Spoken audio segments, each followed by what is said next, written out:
Class 9 আজকে আমরা পড়ব সৈয়দ মুজতবা আলীর লেখা নব নব সৃষ্টি। তো পড়া শুরু করার আগে লেখক পরিচিতি সম্পর্কে আমরা কিছু জেনে নিই। দেখো, নব নব সৃষ্টি লিখেছেন সৈয়দ মুজতবা আলী। তার জন্ম 13ই সেপ্টেম্বর 1904 খ্রিস্টাব্দ।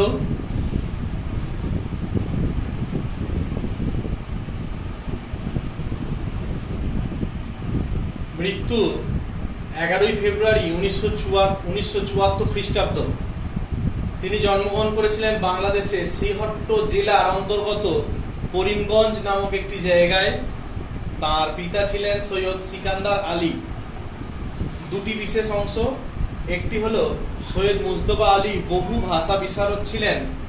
তিনি বাংলা ইংরেজি ছাড়াও প্রায় 15টি ভাষা জানতেন এবং রীতিমতো ভালোভাবে জানতেন। আমরা যে নবনব সৃষ্টি পড়ছি, এই রচনাংশটি সৈয়দ মুজতবা আলীর রচনাবলী থেকে সংগৃহীত।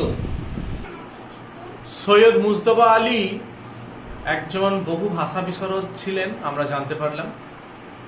তো আমরা নবনব সৃষ্টি পড়ার প্রথমে জেনে নিই আমরা ভাষার সৃষ্টি এবং ভাষার মধ্যে অন্তর্নিহিত কিছু বিষয় নিয়ে আলোচনা করব। মূলত বাংলা ভাষা, সাথে সাথে অন্য ভাষা। তো মুজতবা আলী ছিলেন একজন ভাষা বিশারদ, অর্থাৎ বাংলা ভাষার সুপণ্ডিত ছিলেন।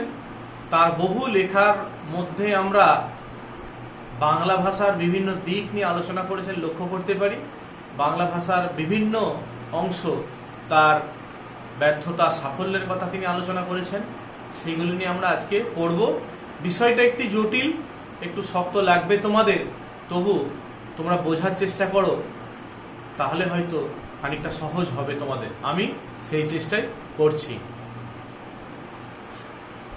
সংস্কৃত ভাষা আত্মনির্ভরশীল।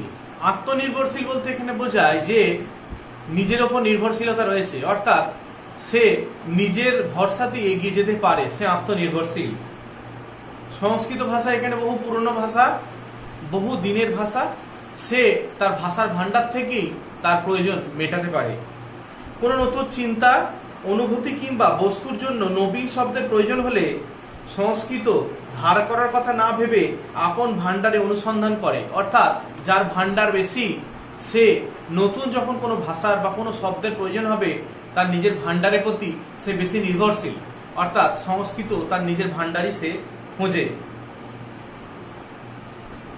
এমন কোনো ধাতু বা শব্দ আছে সেখানে আছে কিনা যা সামান্য অদল বদল করে কিংবা পুরনো ধাতু দিয়ে নবীন শব্দটি নির্মাণ করা যায় কিনা। অর্থাৎ নতুন শব্দ সরাসরি কোথা থেকে আমদানি না করে তার মধ্যে হয়তো অন্য ভাষা খানিকটা পরিবর্তন করে নিলে তার ভাষার হয়তো ব্যাখ্যা করা সম্ভব হবে বা বোধগম্য হবে, এরকম সংস্কৃত ভাবে। তার অর্থ অবশ্য এই নয় যে সংস্কৃত কোশ্চিনকালেও কোনো বিদেশি শব্দ গ্রহণ করেনি। তার মানে এই নয় যে কোনোদিনই সংস্কৃত কোনো বিদেশি শব্দ বা অন্য কোনো শব্দ থেকে কোনো শব্দ তার ভাষার মধ্যে ব্যবহার করেনি কোশ্চিনকালে, অর্থাৎ কখনো বোঝায় বিদেশি শব্দ ব্যবহার করেনি, এটা নয়। নিয়েছে, কিন্তু তার পরিমাণ এত মুষ্টিমেয় যে সংস্কৃতকে স্বয়ংসম্পূর্ণ ভাষা বলতে কারো কোনো আপত্তি থাকার কথা নয়। অর্থাৎ তার সংখ্যা, সে বিদেশি শব্দ নেওয়ার সংখ্যা এতই নগণ্য, এতই কম যে তাকে স্বয়ংসম্পূর্ণ ভাষা বলতে কারো দ্বিধাগ্রস্ত হওয়ার কারণ নেই। অর্থাৎ সংস্কৃত সম্পূর্ণই নিজের মতো করে চলতে পেরেছে। প্রাচীন যুগে সব ভাষাই তাই, অর্থাৎ প্রাচীনকালে সংস্কৃত ছাড়াও আরো বিভিন্ন দেশে বিভিন্ন ভাষা ছিল, সেগুলো কিন্তু তাই তারা সম্পূর্ণই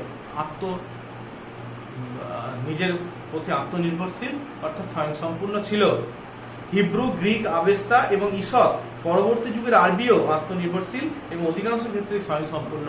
তাহলে আরবি, হিব্রু এরাও আত্মনির্ভরশীল ভাষা, সংস্কৃতের মতোই, অর্থাৎ এরা নিজের প্রতি নির্ভরশীল থেকেছে। বর্তমান যুগে ইংরেজি ও বাংলা আত্মনির্ভরশীল নয়। ইংরেজি ভাষা এবং বাংলা ভাষা অপেক্ষাকৃত নবীন, সংস্কৃতের মতো হিব্রুর মতো অত প্রবীণ নয়, এরা অতটা আত্মনির্ভরশীল নয়। আমরা প্রয়োজন মতো এবং অপ্রয়োজনীয় বিভিন্ন ভিন্ন ভাষা থেকে শব্দ নিয়েছি এবং নিচ্ছি। বাংলাতে প্রতিনিয়ত বিভিন্ন ভাষা থেকে শব্দ আসছে, যুক্ত হচ্ছে, বাংলায় নতুন মাত্রা দিচ্ছে এবং অবলীলাক্রমে যুক্ত হতে থাকছে। যদি বাংলা বলে আমরা যুক্ত করব না, সেটা সম্ভব নয়। পাঠান মোগল যুগে আইন আদালত খাজনা খারিজ নতুন রূপে দেখা দিল বলে আমরা আরবি ও ফার্সি থেকে প্রচুর শব্দ গ্রহণ করেছি। মোগল যুগে যখন ভারতে বিভিন্ন দেশ থেকে, মোগল পরবর্তী বা পূর্ববর্তী যুগেও যখন বিভিন্ন দেশ থেকে বিভিন্ন সব দুর্ধর্ষ শাসকরা এসেছেন, তারা তাদের সংস্কৃতি নিয়েই এসেছেন, সেখান থেকে আরবি ফার্সির প্রাচুর্য প্রচুর পরিমাণে ভারতে লক্ষ্য করা গেছে।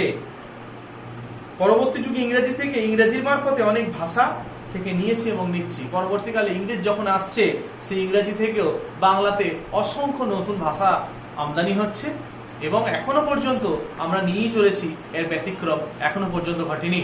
বিদেশি শব্দ নেওয়া ভালো না মন্দ, সে প্রশ্ন অবান্তর। অর্থাৎ বিদেশি শব্দ বাংলাতে এলে সেটা নেওয়া উচিত কি না, সে প্রশ্ন অবান্তর। অর্থাৎ এটা কোনো মূল্যহীন, মূল্য নেই। নিয়েছি এবং সজ্ঞানে আপন খুশিতে নিচ্ছি এবং শিক্ষার মাধ্যম রূপে ইংরেজিকে বর্জন করে বাংলা নেওয়ার পর যে আরো প্রচুর ইউরোপীয় শব্দ আমাদের ভাষায় ঢুকবে, সে সম্বন্ধে আর কোনো সন্দেহ নেই। অর্থাৎ যত আন্তর্জাতিক স্তরে মানুষ বিচরণ করছে, বিভিন্ন ভাষা যত জ্ঞান বিজ্ঞান চর্চার ক্ষেত্রে এগিয়ে চলেছে, বাংলাতে সে বিজ্ঞান চর্চার ক্ষেত্রে, সাহিত্য চর্চার ক্ষেত্রে বিভিন্ন ভাষার সান্নিধ্য লক্ষ্য করা যাচ্ছে বাংলার মধ্যে এবং সেটা আগামী দিনে বাড়বে বই, কমবে না। আলু কপি আজ রান্নাঘর থেকে তাড়ানো মুশকিল, বিলিতি ওষুধ প্রায় সকলেই খান, ভবিষ্যতে আর নতুন নতুন ওষুধ খাবেন বলেই মনে হয়। এই দুই বিদেশি বস্তুর ন্যায় আমাদের ভাষাতেও বিদেশি শব্দ থেকে যাবে, নতুন আমদানি বন্ধ করা যাবে না। অর্থাৎ আমরা যত বৈদেশিক ওষুধ থেকে শুরু করে বৈদেশিক জিনিসপত্র ব্যবহার করছি, তেমনি আমাদের হেসেলে ঢুকে গেছে। অর্থাৎ ভাষার সাথে এত অঙ্গাঙ্গিভাবে মিশে গেছে যে আমরা সেই বিদেশি শব্দগুলোকে কখনো আলাদা করে দিতে পারি না। পৃথিবীতে কোনো জিনিসই সম্পূর্ণ অসম্ভব নয়, অন্তত চেষ্টা করাটা অসম্ভব নাও হতে পারে। হিন্দি উপস্থিত সেই চেষ্টাটা করছেন। বহু সাহিত্যিক উঠে পড়ে লেগেছেন হিন্দি থেকে আরবি, ফার্সি এবং ইংরেজি শব্দ তাড়িয়ে দেওয়ার জন্য। বহু হিন্দি সাহিত্যিকরা চাইছেন যে হিন্দি সম্পূর্ণ আত্মনির্ভরশীল ভাষা হোক, সেখানে আরবি, ফার্সি এবং ইংরেজি যে সমস্ত প্রাধান্য লক্ষ্য করা যাচ্ছে, সেই প্রাধান্য থেকে সম্পূর্ণ আলাদা করে হিন্দিকে উপস্থাপিত করার চেষ্টা করছেন এবং সেই চেষ্টা তারা চালিয়ে যাচ্ছেন। চেষ্টার ফল আমি হয়তো দেখে যেতে পারবো না, আমার তরুণ পাঠকেরা নিশ্চয়ই দেখে যাবেন। ফল যদি ভালো হয় তখন তারা না হয় চেষ্টা করে দেখবেন। অর্থাৎ যদি হিন্দি যে প্রচেষ্টা চালিয়ে যাচ্ছে, যদি তার ফল ভালো হয়, অর্থাৎ সে যদি তার স্বয়ং সম্পূর্ণতা লাভ করতে পারে, বাংলাও হয়তো সেই চেষ্টা করে দেখবে। লেখক হয়তো তার জ্ঞানত বা তার জীবন দশায় হয়তো দেখে যেতে পারবে না, পরবর্তী হয়তো যে সমস্ত পাঠকবৃন্দ অর্থাৎ আমরা রয়েছি, আমাদের পরবর্তী তোমরা রয়েছো, তোমরা হয়তো সেটা দেখে যেতে পারবে। বলা বাহুল্য, রবীন্দ্রনাথ স্বচ্ছন্দে লিখেছেন, আব্রু দিয়ে, ইজ্জত দিয়ে, ইমান দিয়ে, বুকে রক্ত দিয়ে। অর্থাৎ রবীন্দ্রনাথের লেখার মধ্যেও বিদেশি বিভিন্ন শব্দর আগমন ঘটেছে। নজরুল ইসলাম ইনকিলাব নয় এবং শহীদ শব্দ বাংলায় ঢুকে গেছেন। অর্থাৎ যারা বাংলার সুপণ্ডিত ছিলেন, বিশ্বগুরু ছিলেন, তারাও কিন্তু তার লেখার মধ্যে বিভিন্ন আঞ্চলিকতা খাটিয়ে বিদেশি ভাষার প্রাধান্য ঘটিয়ে গেছেন। বিদ্যাসাগর সাধু রচনায় বিদেশি শব্দ ব্যবহার করতেন না, বেনামিতে লেখা অসাধু রচনায় চুটিয়ে আরবি ফার্সি ব্যবহার করতেন। বিদ্যাসাগর ছিলেন একজন সংস্কৃত পণ্ডিত লোক, তিনি সংস্কৃত কলেজের অধ্যক্ষ ছিলেন। তিনিও তার লেখার মধ্যে অসংখ্য বিদেশি শব্দ চুটিয়ে ব্যবহার করেছেন। আর অতিশয় নিষ্ঠাবান ব্রাহ্মণ পণ্ডিত হরপ্রসাদ আরবি ফার্সি লেখার বিরুদ্ধে জিহাদ ঘোষণা করা আহম্মকি বলে মনে করতেন। এখানে হরপ্রসাদ শাস্ত্রীর কথা বলা হচ্ছে, যিনি বাংলা ভাষায় সুপণ্ডিত ছিলেন। তার লেখানোর মধ্যেও বিদেশি শব্দ অর্থাৎ আরবি ফার্সির বিরুদ্ধে জিহাদ ঘোষণা করা বা তাকে ভারত ভাষার মধ্যে গ্রহণ না করাকে আহম্মকি বলেছেন, অর্থাৎ নির্বুদ্ধিতার পরিচায়ক হিসাবে ব্যবহার করতে চেয়েছেন। আলাল ও হুতম এর ভাষা বিশেষ উদ্দেশ্যে নির্মিত হয়েছিল। আলাল আর হুতম বলতে এখানে আলালের ঘরে দুলাল এবং হুতুম পেঁচার নকশা। আলালের ঘরে দুলাল লিখেছেন প্যারিসাদ মিত্র এবং হুতুম পেঁচার নকশা লিখেছিলেন কালীপ্রসন্ন সিংহ। তো বিশেষ উদ্দেশ্যে নির্মিত হয়েছিল। সাধারণ বাংলা এর স্রোতে গা ঢেলে দেবে না বলে তার উল্লেখ এ স্থলে নিপ্রয়োজন। নিষ্প্রয়োজন এবং হিন্দি বঙ্কিম স্বয়ং প্রেমচন্দ্র হিন্দিতে বিস্তর আরবি ফার্সি ব্যবহার করেছেন। অর্থাৎ হিন্দি ভাষী বা হিন্দি ভাষা এখন স্বয়ংসম্পূর্ণ হতে চাইছে। তবে মনে রাখতে হবে হিন্দি ভাষার বঙ্কিম যাকে বলা হয় সেই প্রেমচন্দ্র সেই কিন্তু তার লেখার মধ্যে প্রচুর আরবি ফার্সির প্রয়োগ ঘটিয়েছেন। এ স্থলে আরেকটি বলে রাখা ভালো, রচনার ভাষা তার বিষয়বস্তুর উপর নির্ভর করে। অর্থাৎ আমরা যে বিষয়ে লিখব, যে বিষয়ে আমরা পড়ব, সে বিষয়টি কোন বিষয় তার উপর কিন্তু ভাষার প্রাধান্য অনেকখানি লক্ষ্য করে। শঙ্কর দর্শনের আলোচনায় ভাষা সংস্কৃত বহুল হবেই। অর্থাৎ আমরা যদি শাস্ত্রের ব্যাপারে আলোচনা করি তাহলে সংস্কৃত প্রাধান্য বেশি পাবে। আবার পক্ষান্তরে মোগলাই রেস্তোরাঁর বর্ণনাতে ভাষা অনেকখানি হুতুম ভাষা হয়ে যেতে বাধ্য। অর্থাৎ আমরা যদি মোগলাই সম্পর্কে আলোচনা করি, বিদেশি সম্পর্কে আলোচনা করি, তাহলে সেটি সেই ভাষার কাছাকাছি হয়ে যাওয়ার চান্স বেশি।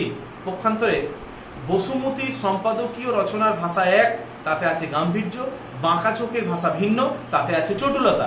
অর্থাৎ আমরা যখন ভাবগম্ভীর ভাষা পড়ব তখন বসুমতী অর্থাৎ এখানে দৈনিক বসুমতী পত্রিকার কথা বলা হচ্ছে, বাংলা ভাষার সুপ্রচলিত একটি সংবাদপত্র, এবং তার পাশাপাশি বাঁকা চোখের কথা বলা হচ্ছে। বাঁকা চোখের অর্থাৎ ওই বাংলা সংবাদপত্র দৈনিক বসুমতীর সাথেই একটি প্রকাশিত হতো। এটি একটি বিশেষ বিভাগ। তো আমরা দেখতে পাচ্ছি যে যেটি চটুলতা আমরা যদি ব্যবহার করতে চাই তাহলে সেখানে অন্য ভাষার আধিক্য হচ্ছে। আমরা যদি জ্ঞান বিজ্ঞান চর্চার কথা বলি তখন ইংরেজি ছাড়া আমরা চলতে পারবো না। আমরা যদি কোনো শাস্ত্রের কথা বলি যেমন সংস্কৃত, তেমন আমরা যে যে বিষয় নিয়ে আলোচনা করব সেই বিষয়ে যে অঞ্চল সুপ্রতিষ্ঠিত সেই ভাষা ছাড়া আমরা এগোতে পারবো না। বাংলা যেসব বিদেশি শব্দ ঢুকছে তার ভিতরে আরবি, ফার্সি এবং ইংরেজি প্রধান। বাংলাতে মোটামুটি 3টে ভাষার প্রাধান্য লক্ষ্য করা যাচ্ছে, আরবি, ফার্সি এবং ইংরেজি। সংস্কৃত শব্দ বিদেশি নয় এবং পর্তুগিজ, ফরাসি, স্প্যানিশ শব্দ এতই কম যে এগুলো নিয়ে অত্যধিক দুশ্চিন্তা করার কারণ নেই। তাহলে সংস্কৃত শব্দ বিদেশি নয়, এটা নিলে আমাদের কোনো আপত্তিও নেই। তবে আরও যে সমস্ত স্প্যানিশ বা অন্যান্য শব্দ আছে সেগুলো এত কম, সেগুলো নিয়ে আমাদের আলোচনা না করলেও চলবে। বাংলা ভিন্ন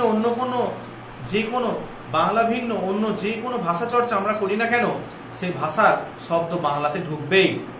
সংস্কৃত চর্চা এদেশে ছিল বলে বিস্তর সংস্কৃত শব্দ বাংলায় ঢুকেছে। তাহলে যেহেতু সংস্কৃত চর্চা আমাদের সংস্কৃত হচ্ছে বাংলার জননী বলা হয়, তাই সংস্কৃত থেকে প্রচুর শব্দ বাংলার মধ্যে ঢুকেছে। তেমনি এখনো আছে বলে অল্প বিস্তর ঢুকছে, যতদিন থাকবে ততদিন আরো ঢুকবে বলে আশা করতে পারি। অর্থাৎ বাংলার মধ্যে সংস্কৃত ঢুকতেই থাকবে। স্কুল কলেজ থেকে আমরা সংস্কৃত চর্চা উঠিয়ে দিতে চাই না। তার অন্যতম প্রধান কারণ হলো বাংলাতে এখনো আমাদের বহু সংস্কৃত শব্দের প্রয়োজন। অর্থাৎ বাংলা তার স্বয়ংসম্পূর্ণতার ক্ষেত্রে সে সংস্কৃত যেহেতু তার জননী, প্রচুর অংশ সংস্কৃত থেকে বাংলায় ঢুকেছে। এবং যদি আমরা সংস্কৃতকে স্কুল কলেজে পড়া বন্ধ করে দিই তাহলে প্রধান খাদ্য অর্থাৎ প্রধান যে ভান্ডার, সে ভান্ডার থেকে বঞ্চিত হবে। সংস্কৃত চর্চা উঠিয়ে দিলে আমরা অন্যতম প্রধান খাদ্য থেকে বঞ্চিত হব। ইংরেজির বেলাতেও তাই। বিশেষ করে দর্শন, নন্দনশাস্ত্র, পদার্থবিদ্যা, রসায়নবিদ্যা ইত্যাদি জ্ঞান ও তথ্যদিক প্রয়োজনীয় বিজ্ঞানের শব্দ আমরা চাই। অর্থাৎ আমরা যদি বিজ্ঞান নিয়ে আলোচনা করতে চাই, আমরা যদি দর্শন শাস্ত্র নিয়ে আলোচনা করতে চাই, আমরা যদি নন্দন তত্ত্ব বা বিভিন্ন টেকনোলজি নিয়ে আলোচনা করতে চাই, আমরা যদি চিকিৎসা বিজ্ঞান নিয়ে আলোচনা করতে চাই, তাহলে দেখব বিদেশি যে সমস্ত দেশ এই সম্পর্কে অত্যধিক প্রভাব বিস্তার করেছে এবং আমাদের থেকে এগিয়ে গেছে, ইংরেজি তাতে বেশি পরিমাণ জ্ঞান ভান্ডার পাওয়া যায়। তাই ইংরেজি থেকে আমরা এগুলোকে বঞ্চিত করতে পারবো না। তাই ইংরেজি বাংলার মধ্যে থেকেই যাবে। রেল ইঞ্জিন কি করে চালাতে হয় সে সম্পর্কে বাংলাতে কোনো বই আছে বলে জানি নেই। তাই এসব টেকনিক্যাল শব্দের প্রয়োজন যে আরো কত বেশি সে সম্বন্ধে কোনো সুস্পষ্ট ধারণা এখন আমাদের মধ্যে নেই। অর্থাৎ রেল ইঞ্জিন চালাতে গেলে যে পদ্ধতিতে রেল ইঞ্জিন চালাতে হয় এর ব্যাখ্যা বাংলার কোনো বই আছে বলে আমার মনে হয় না। তাই টেকনিক্যাল কোনো বই যদি আমরা পড়তে চাই তাহলে ইংরেজি নির্ভরশীল আমাদের হতেই হবে। ইংরেজি বাদ দিয়ে আমরা কখনো টেকনিক্যাল ব্যাপার নিয়ে পড়াশোনা করতে পারবো না। সুতরাং ইংরেজি চর্চা বন্ধ করার সময় এখনো আসেনি। সুতরাং ইংরেজি যে আমাদের বাংলা থেকে আমরা সরিয়ে দেবো, অর্থাৎ ইংরেজি বহির্ভূত বাংলা হয়ে উঠবে, সেই সময় এখনো হয়ে ওঠেনি। আর সেই ভান্ডার বাংলাতে এখনো গড়ে ওঠেনি। যাক, তোমরা আজকে এই পর্যন্তই থাক। এর পরের ভিডিওতে বাকি অংশটা আমরা পড়ব। তোমরা বোঝার চেষ্টা করো, দেখবে খানিকটা সহজ লাগবে। যদিও বিষয়টি একটু জটিল এবং একটু কষ্টের, তো তাহলেও তোমাদের পড়তে হবে। তোমরা পড়ো, আমি আমার সাধ্যমতো চেষ্টা করলাম তোমাদের বোঝানোর। তোমরা একটু মন দিয়ে ভিডিওটি শোনো, তোমরা একটু মন দিয়ে পড়ো, দেখবে মোটামুটি তোমরা বুঝতে পারবে। যাই হোক, আজকে এই পর্যন্তই থাক, বাকিটা আবার এর পরের দিন আলোচনা করা হবে।